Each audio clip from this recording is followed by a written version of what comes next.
ये क्या? ये सारी चीजें तो बड़े बड़े मॉन्स्टर की लगती है। अरे ये देखो, ये तो अनडेड किंग का स्कल है ना। एक अप्रेजर को भला बॉस मॉन्स्टर की चीजें कैसे मिल गई? अगर ये सब चीजें असली है तो जरूर इसने ये सारी चीजें कहीं से चुराई होंगी। बिल्कुल सही कहा, क्योंकि कोई मामूली अप्रेजर इतने बड़े मॉन्स्टर को तो नहीं हरा सकता। इसलिए मुझे गिल्ड में आने से नफरत है। इनकी नजरों में मैं कुछ भी नहीं। ये लोग मामूली लोगों के काम को भी नीचा समझते हैं। चुप हो जाओ बेवकूफों।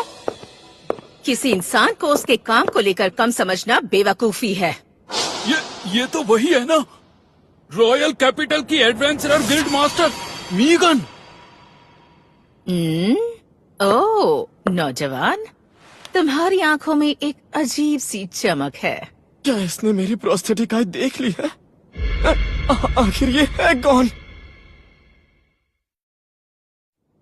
मेरे ख्याल से यही गिल्ड मास्टर है। खुद अपनी आंखों से इन सब चीजों को ठीक से अप्रेस करने के बाद मैं ये यकीन से कह सकती हूँ कि ये सब असली है।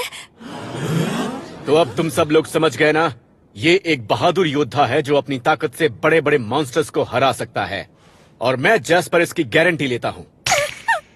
सर आइन, अपनी बदतमीजी के लिए मैं आपसे माफी मांगती हूँ। अरे नहीं नहीं, मैं इसकी इस हरकत के लिए अभी इसे डांट लगाती हूँ। किसी को उसके काम को लेकर कम समझना अच्छा नहीं होता। हालांकि हर इंसान की किस्मत उसके जन्म से ही लिखी होती है, लेकिन जो मेहनत से आगे बढ़ते हैं वो किस्मत का लिखा भी आसानी से बदल सकते हैं।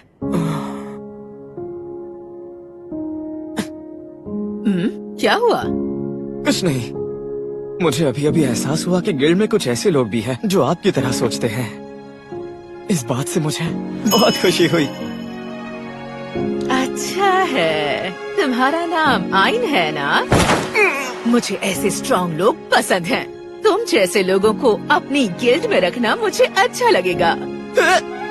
वैसे मैंने बस अपनी राय बताई। मुझे लगता है कि हम एक दूसरे से दोबारा जल्दी ही मिलने वाले हैं। तो फिर सर आइन, हम इसका हिसाब किताब करते हैं। तब तक आप पीछे के कमरे में आराम कीजिए। 1 मिनट रुको। नौजवान, वो चीजें भी दे दो जो तुम्हें उस छुपे हुए डंजन से मिली थी।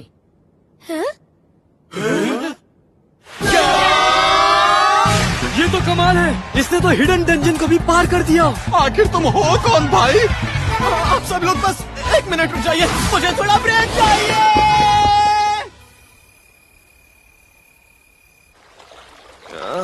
मैं थक गया हूँ। कोई किसी को कम समझता है तो मुझे बुरा लगता है। मुझे